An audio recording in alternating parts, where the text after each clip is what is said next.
the where you've really adapted is this idea of your morning routine, and as you mentioned before, the miracle morning.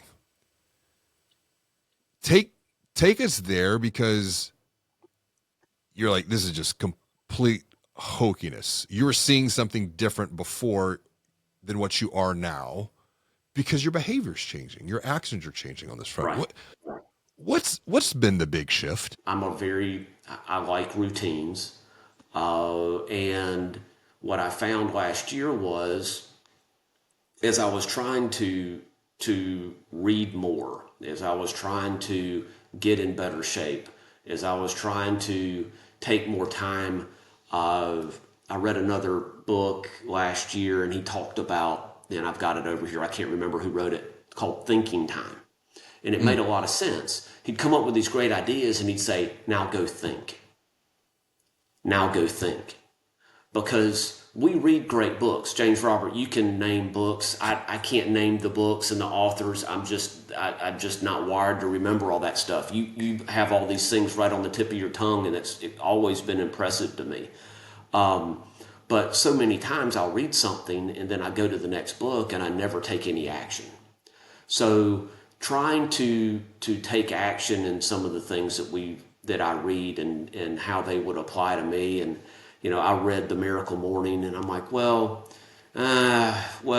they said, okay, we've got an app. Well, an app, something that I can follow, something I can listen to. It's like a workout routine.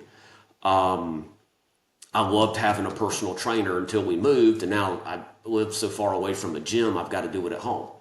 Well, if you've got that personal trainer, if you've got that business coach, if you've got an app like that Miracle Morning app that you can just hit a button, you check off all the boxes. Now, do you get something out of it every day? Only if you want to. It's Mm. just like your workout.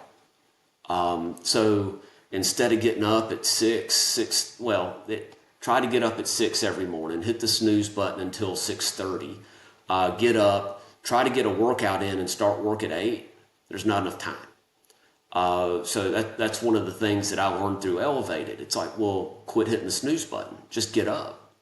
Well, started getting up at 6. Had a little bit more time. Had a better workout. Read Miracle Morning. Said, well, I think I should try that. But I didn't have an extra 15 minutes. Mm. So then it was, well, try to get up at 5:30. Well, but I want to read this. So now, all of that said, was started getting up a little bit earlier. And I keep finding that that's when I have the best ideas. That's when my mind's just kind of open. Everything, it's dark outside, no one's up, no one's moving around. I read my daily devotional while I ride my exercise bike. It's 10 to See, you're 12 hacking. minutes. You're hacking time right there, because you're taking care of your Yep. body, you're taking care of your mind, you're taking care of your soul, your spirit. So you're really getting a 3x return, if you will, on that 10 or 15 minutes of time. Right. Otherwise, It always you'd have been. frustrated me because I would ride this bike and I'm not going anywhere. And then Mm. I wanted to read these daily devotionals, and, that's 30 minutes between the Sure. two. So then I started reading while I was riding the bike. So now I ride the bike for 12 to 15 minutes. And as soon as I'm done, one of the things is I'm getting old. I just turned 50, and you don't have to worry about that for a long time. But as I'm getting older, I found that it's really important. My back will hurt, or my neck will hurt. Stretching. Mm. Well, stretch little here, little there, stuff would still hurt. And I decided, well, Miracle Morning's going to take 10 to 15 minutes. I'll make that stretching time. So I get off the bike, finish the devotional, get down on the floor, stretch, do my Miracle Morning. At the end, try to scribe and write down things. And what I found is that while I'm doing that, I'm generating ideas. Uh, at the minimum, I'll generate a to-do list for the day. And then while I'm doing my workout, I'll go right back, I'll go over and I'll write something down on my to-do list that I need to do today. Or I'll come up with an idea and I'll spend the time scribing, as they call it, writing out what that idea is. So it's taking that time for me in the mornings to be able to basically outline the rest of my day. And because I got in a really good workout, I feel really good about myself. It gives me the energy to get through an entire day. Whereas if I don't get in a good workout, by 2 or 3 in the afternoon, I'm done. Can I give you a strategic thinking framework that your pain of reading a lot of books, you know, you get this thinking time, you come up with these ideas, but I'm going to come back to the books of what you said. It's like I read these things, or I was reading these things, but I wasn't taking any action.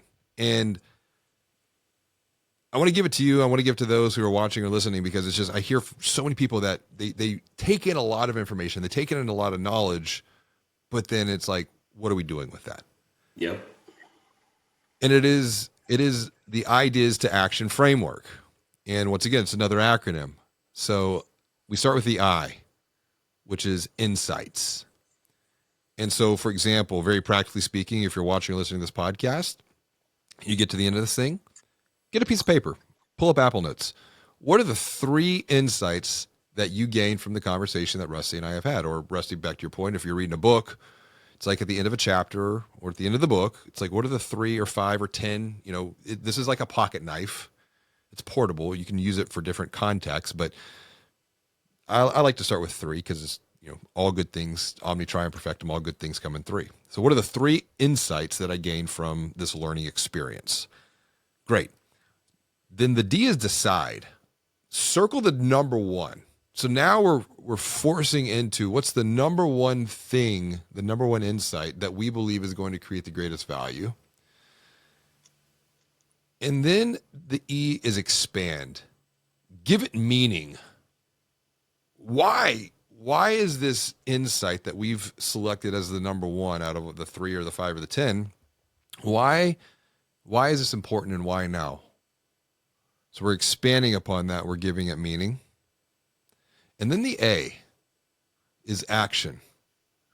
So we've selected what the top insight that we gained from the learning experience. We have given it meaning. What are the 3 actions that we can take to begin to apply this newfound knowledge?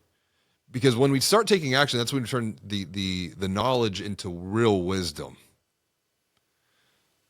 And then finally, the most important piece of this ideas to action framework is the share. It's the S. It's who do we need to share this with so that we can get some accountability? Because it's just so easy to not do something, which is why I'm so grateful for the time that we got to share together in our mastermind in Platinum Elevated. Because you and I showed up every single week. What's going on? What are you doing? And then the text messaging back and forth that we've had. It's just ensured that we don't fall back on our previous version of ourselves, because it's so easy to do that until we have established that new routine, just like you've done now with the Miracle Morning, which was supported by the app. So when I look back, it's all of these little inflection points that at the time probably felt very insignificant, but have multiplied over time as you've bought back your time to get Right. to a new future self here. Well, you look at just look at how many of us hit the snooze button. And you Yeah. hit the snooze button, it's 10 minutes. Do you hit it once or do you hit it twice? Well, guess what? If you stop hitting it, and let's just pretend that's, 10 minutes a day, 5 working days during the week, that's another 50 minutes. An hour. Right. Yeah. So you're picking up time, and hitting the snooze button, is all these different people tell me it's not really good for your rest or your sleep anyway. You should just jump right out of bed. Well, I don't like jumping right out of bed, so sometimes you got to force yourself to do it. But then you tell people about it, and that's where, having you to be able to hold me accountable. And we all have people that we talk to about things, but very few people will tell you the truth. And very few people will call you out. And very few people will say, hey, you said you were going to do this. Why haven't you done it? And if you don't have those people in your life, go find one. You don't need a Mm-hmm. lot. You just need one. Yeah. And that's why I'm excited for you, because you're going to be able to take your expertise not only in helping people frame and figure out how to do things, which some people think's the hardest part. Usually the hardest part is holding your foot to the fire and actually doing the work. Right. And I know having you hold me accountable was huge. And you still hold me accountable.